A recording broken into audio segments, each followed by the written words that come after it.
Hi, I'm Stephen Hand from Archery Supplies, and today we're here to look at this alien or triangle bow. They're made in China. Now there's actually quite a few different versions of this bow at different price point. This bow sells, I think, set up with a whisker biscuit, sight, release aid, arrows at about $200. Now let's briefly discuss what this bow is. You've got a pistol grip here, you've got twin cams and a shoot through string system, so there's no cable guard. On the side, that little metal thing there is where you mount the sight. The limbs, I'm going to guess these are American limb. You can see they're not under a lot of tension, they're almost straight. It's a 50-pound bow. Now you can probably wind this bow down, I really don't know much about it. But they do have limb bolts there. Now this type of limb bolt system where each limb bolt is independent was first brought out by PSE in a bow called a Mac 10. Now PSE regard that bow as being one of the best bows they made as far as studying the whole PSE revolution about the new limb system that you see on PSEs. Now I'm not saying this is a PSE because it's far from a PSE. But this design where you've got two little screws on the top and two on the bottom, I never liked the bow when it came out because I thought that's too hard for people to adjust 4 sets of limbs rather than 2. But it's what started PSE on developing independent limbs. Now you've got a yoke system to keep the cams aligned. The bow's at a set draw length of 27 inches. Now this bow is dead slow. Now to be honest, I've never shot this, so this review is basically the first time I'm going to shoot this bow. It comes set with a D-loop and a peep sight. The bow axle, I've got a tape measure here, I think it's 21.5 inches axle. Now I'm going to show you the position of the peep sight. It's right up near the top of the cam, just there. So it's right near the top of the cam. So I think the anchoring is going to be really hard. I think it's going to be quite a hard bow to shoot accurately. Now this is not a bow I like to sell in my shop. Let's just state that up front.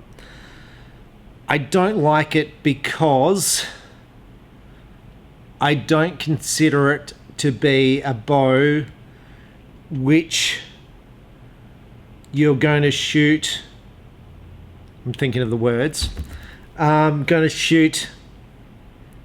say competitive, but it's not that. You're going to shoot well with, because you can't adjust the draw length. It's a bit of a, I'm going to say hero bow. And when I say hero bow, this is for a person who wants a bow that looks cool, doesn't really care much about archery, and just wants something cool that looks cool and looks dangerous. And that's what this bow does. It looks dangerous and it looks cool, and let's see how it shoots. To me, it almost looks a bit like a crossbow, but on the side, so it makes it a normal bow.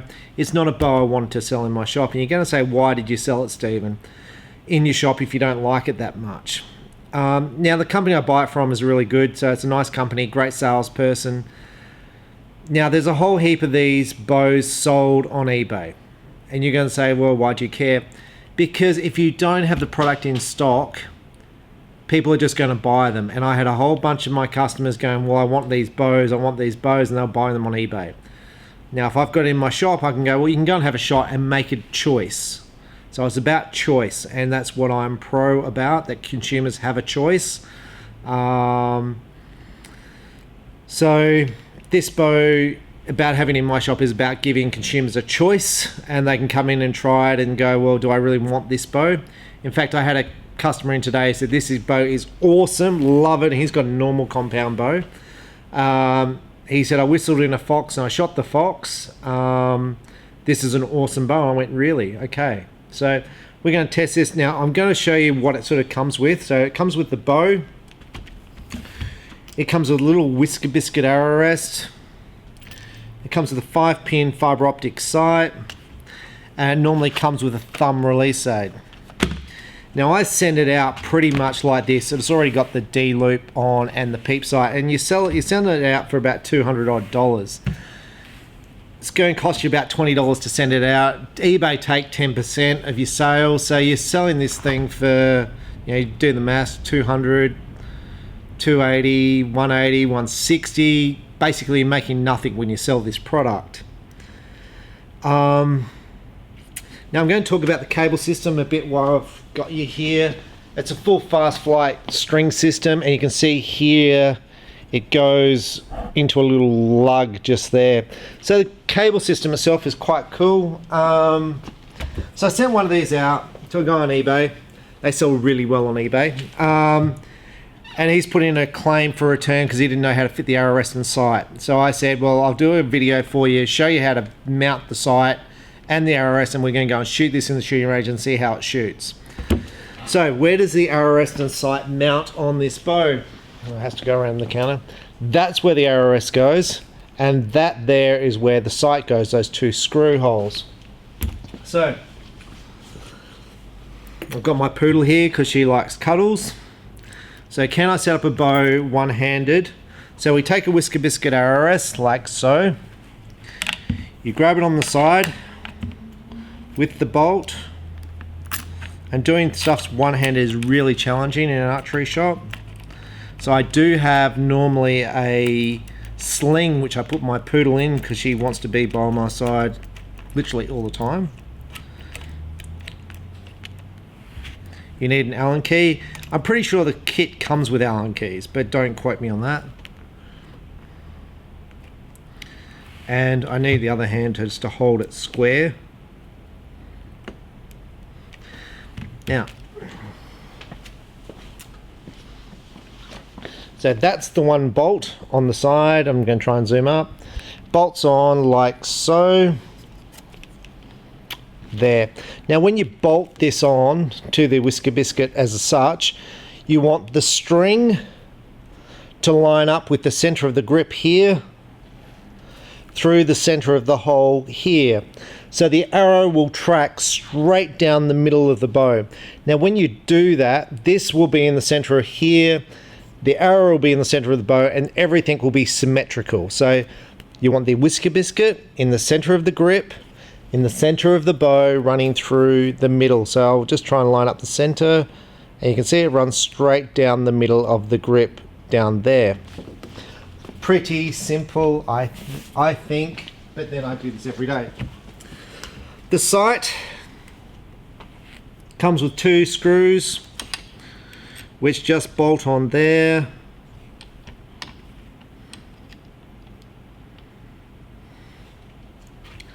You need an Allen key. Once again, I am pretty sure it comes with an Allen key. Pretty sure it does. Now with this bow, I don't know if you can wind it down, so I definitely wouldn't be trying to wind this bow down.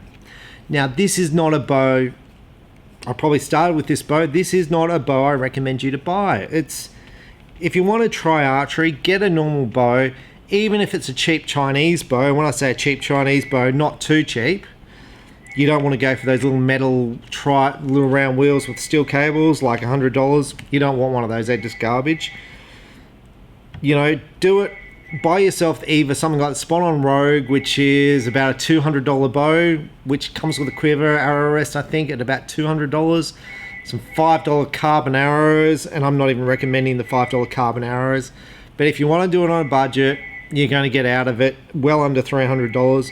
And let's say you don't like it, well, you can always get rid of it. It's not a bad bow. The bow I recommend you to buy is the PSE Stinger. It is just an awesome bow. It shoots really good. You can shoot competition with that thing. So if you want to get good, that bow will enable you to do it.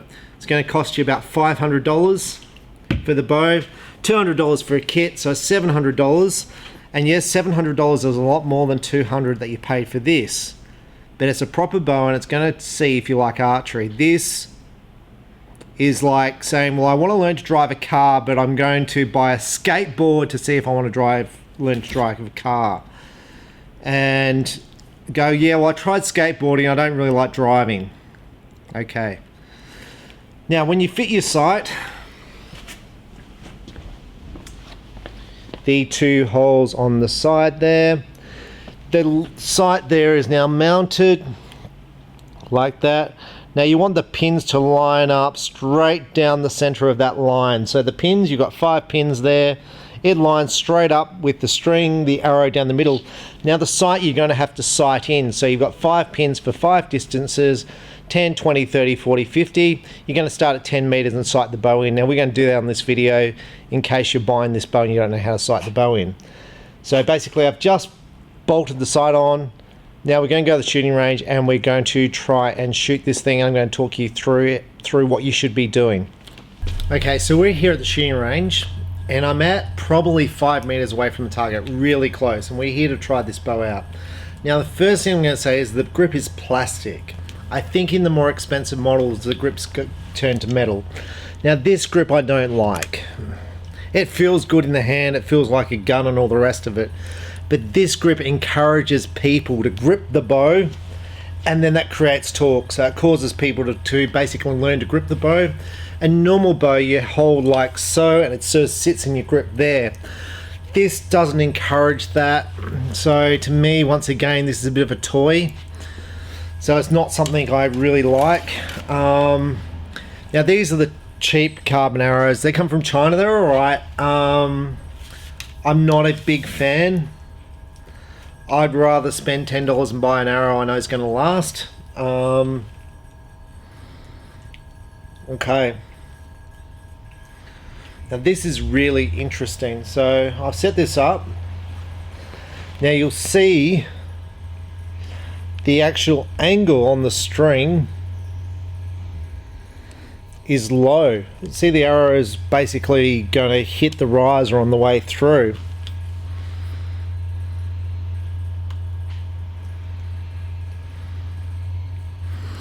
That looks a bit weird, so I'm going to actually move this D-loop down. Now the D-loop itself, you can tend to slide it a bit. So I'm going to slide it down a bit to try and move that arrow in the center. Yeah, it slides alright, like you can twist the D-loop. Yeah, so it slides fine. Just move the D-loop so the arrow looks all square with that riser. So I'm just moving that all down.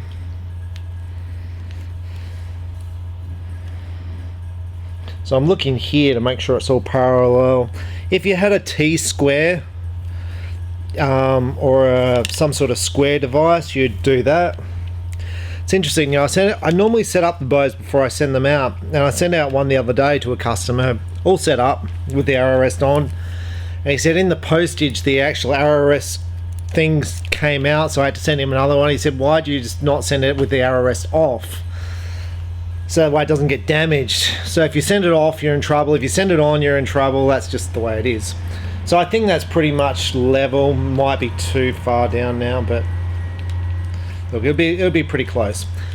So these sights are not sighted in. We're just going to draw this back. I'm using the cheap release aid that comes with the kit.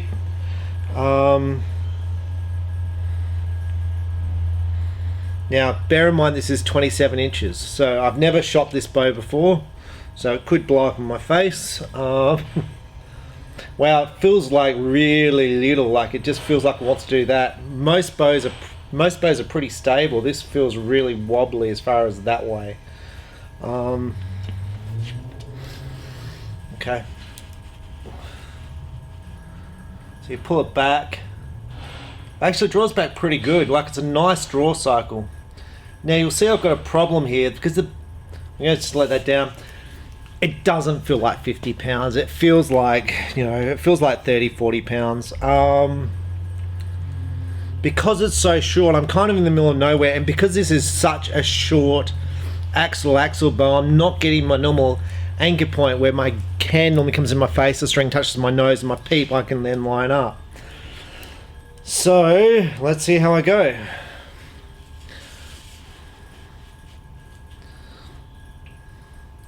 So all I'm going to do is I'm locking my knuckle into the side of my face. So I'm looking down the peep side, I'm going to put the sight on the target, and then I'm going to push this thumb trigger into the target.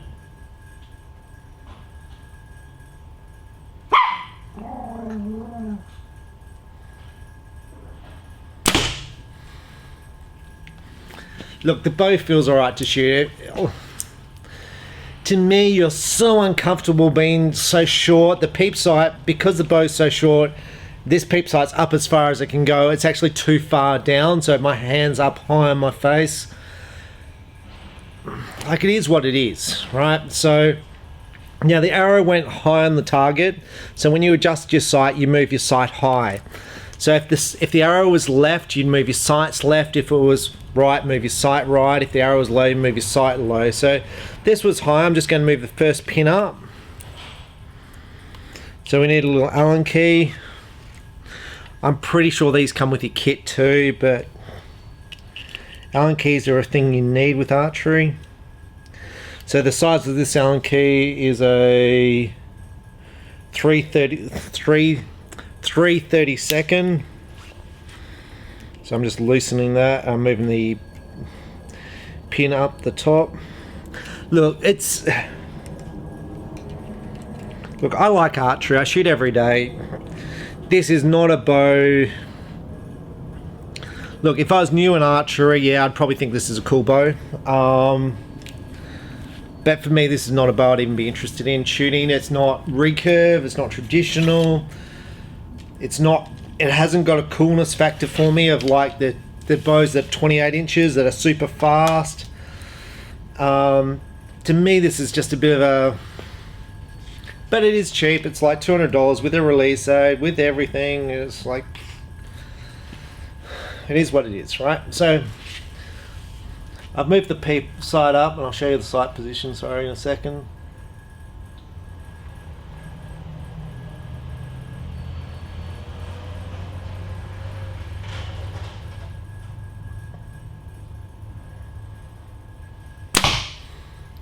Now you can see the arrow went slightly higher in the target. Now you can see the pin I'm aiming at, that's a top pin. It's still not high enough, so I'm going to move this whole sight block up higher. Now the way you do that, there's an Allen key on the side here, just in there. We're going to move the whole housing upwards. So I generally have my first pin near the top of a sight when I'm sighting it in. And then I go to 10, 20, 30, 40, 50 meters and sight the arrows in. Now you're not going to shoot this bow at 50 meters. It's not going to happen. So it's not like a PSE Stinger that you're going to shoot at 50 meters. You're not going to shoot this bow at 50. And I could be wrong, and I might shoot really well with this bow at 20 meters, but let's see. We'll first off sight in at 10, then we'll go back to 20 and see how it goes.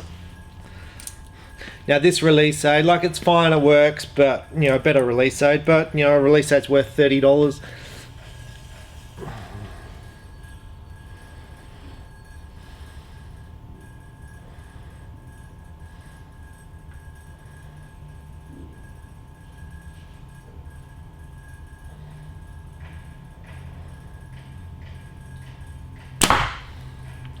And that's like in the gold, so I'm happy with that. Now the things you're going to say is, like, I'm moving my head towards the string. It's because the bow's so short and everything's like really uncomfortable. The peep sight's so low, I've got to move my head down. It is what it is, right? So, but I can hit the target. So let's go back to 20 now. I'm going to shoot some decent arrows, because these arrows are going to be so slow out of that bow. And you can see how slow they come out. Like, the bow doesn't make a noise, it makes no vibration. It's pretty quiet. Like, it's alright, but like, what are you going to do with it? You're going to go hunting with it? I don't know. It's not. And if you're a real archer, you know, you turn up at a club like this, people aren't going to go, oh, cool bow. Nah, that ain't going to happen. So now there is a bow made like this. I'm going to get the name of the company wrong. They make a whole bunch of these really short bows, which kind of is this kind of design, gear archery or something like that, gear, anyway, whatever. And they're really, really expensive, like up in the $2,000 price point. I never got those either, but you know, they're all machined out here. I think this is, I don't know if this is plastic or metal at this point here. You can see it's all bolted together, so you can shoot this bow left or right-handed. It makes no difference at all. Everything's the same. It wouldn't make a difference if you bolted the arrow rest on that side or that side. It makes no difference. It wouldn't matter if you bolted the sight onto the other side. There's bolts on the other side to bolt the sight to. It wouldn't make any difference because this bow doesn't have a cable guard. You can shoot this bow left and right. The cams are twin track systems, so there's no cam lean, there's no yoke. Sorry, there's no cam lean, there's no yoke system because it's all twin pull. So you've got pulling from here and you've got a pull from here. This is actually a very good cam system that you see on really expensive bows. So let's take this back to 20 and see how it goes. Now my first thing is, I don't know where this arrow is going to land on the target. It's not like my traditional video I do because I'm not going to do a chronograph because this thing's going to be so slow. I'm just interested to see kind of how this arrow groups. Given that I can hit it at 10, these arrows are a bit quicker than the other arrows. These are my normal VAP victories I shoot. I'm going to go shoot a decent release aid. You're going to say, which one are you going to shoot? I've got a whole quiver full of them. Right. So I'm going to shoot the one I shot at the Nationals, which is the Truefire Sear. Right. Which may be a bad idea given I don't have a set anchor point and all the rest of it. Maybe I should just be shooting the thumb release aid. But anyway, let's see how this goes. I'll just move it back so you can see.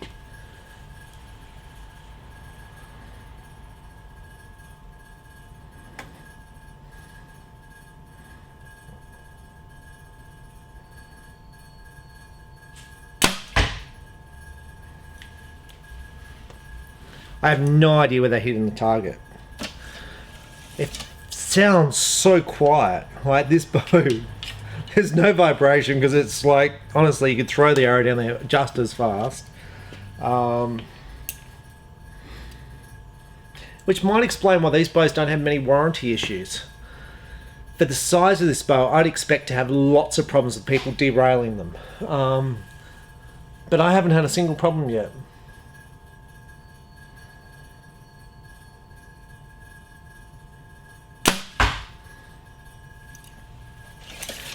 Now, first thing, some questions. Why haven't I done a video lately? Because I've been so super busy. So I lost 2 staff members recently. Another staff member's got a broken part of a bone in a hip. The leg thing that goes up to the hip joint is actually broken in 2. So she's in pain. So often she's not at work.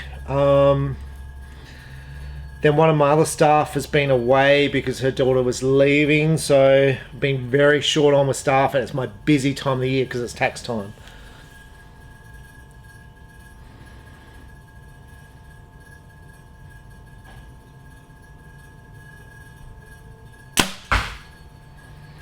Look, I've got no idea where these arrows are going, but I definitely hit the other arrow down there, and hopefully it's all been caught on the other camera.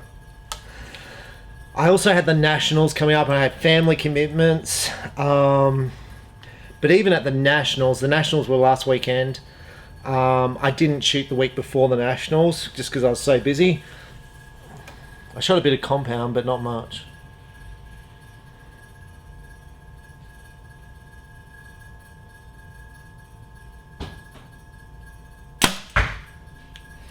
I'll shoot one more.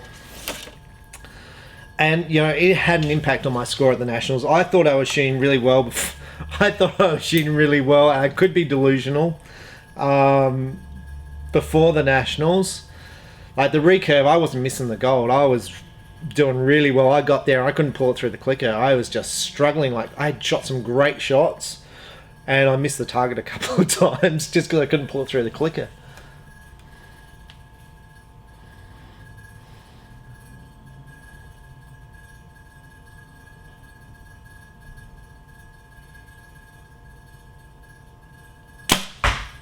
As soon as I go home from the Nationals, I get an email from someone, and they go, "Stephen, I thought you would have shot better than the Nationals." I went, "What are you talking about?" So at the Nationals, I'm going to do a video on the Nationals. I shot 297 out of 300 and a 292 out of 300 for compound, and I thought that was pretty good. I want to say pretty good. It's not great, but it's the Nationals. You got pressure, and so I'm pretty happy with that. That's why I generally shoot. So here's my group. Here, Jesus, that's all right. You know, that's pretty good. And I'm going to say people tend to be hard on themselves. I'm not a person who's hard on myself. So, like when I missed the target shooting recurve, you can either beat yourself up and just quit and throw your bow on the ground, spit a dummy and go home, or you go, look, I'm just going to forget about that shot and move on.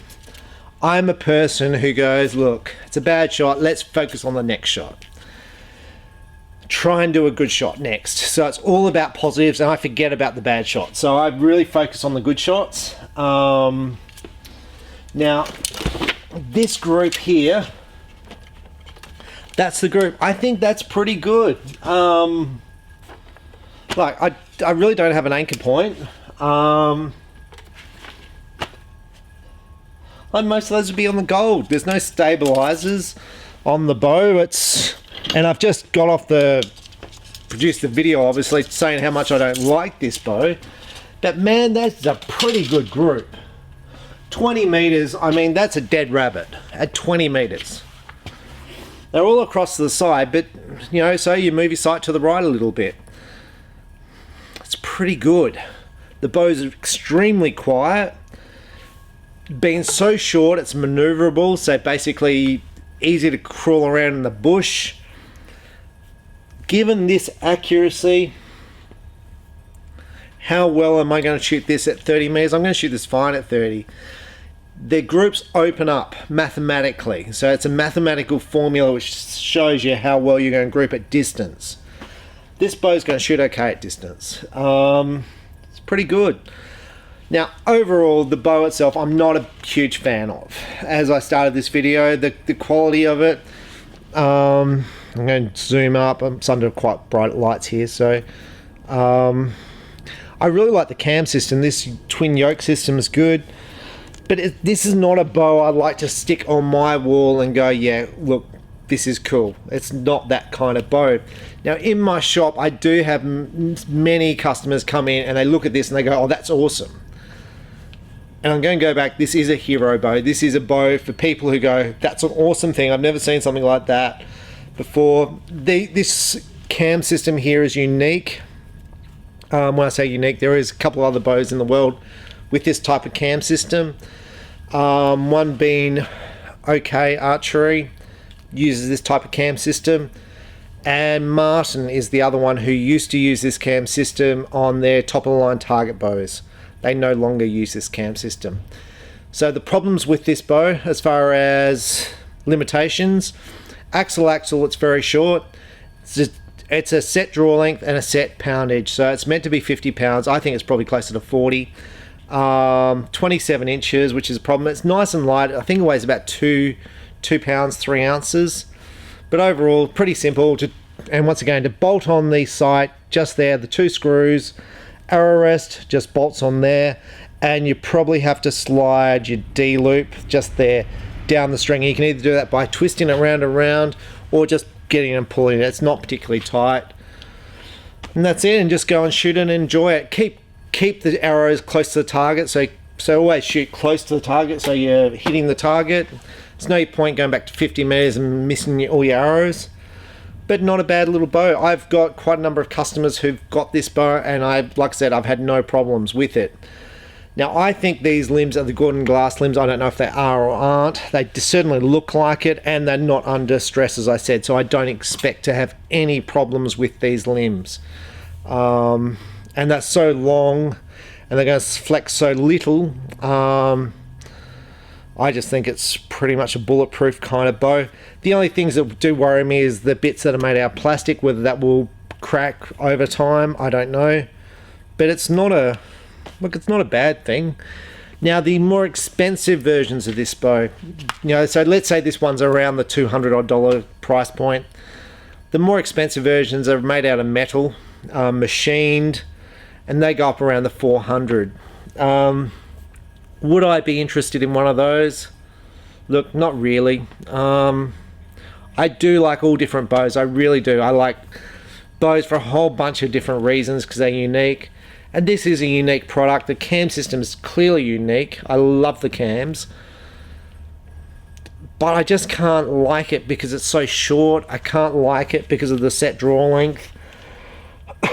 Okay, if they made one in 28.5, my draw length, would I like it? Well, maybe I would.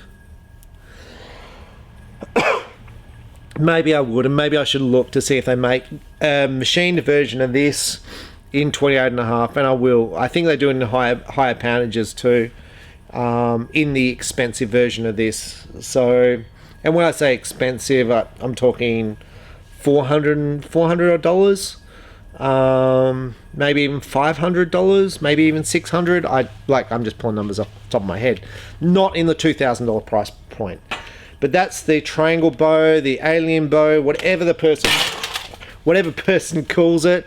That's the bow there. So anyway, I'm Stephen Ham from Archery Supplies. I hope that's been helpful, and hopefully it's helped the person on eBay put his sight on and the arrow rest on, and I avoid the whole argument about who pays for postage to and from for the bow that I sent out. Thank you for watching. Bye.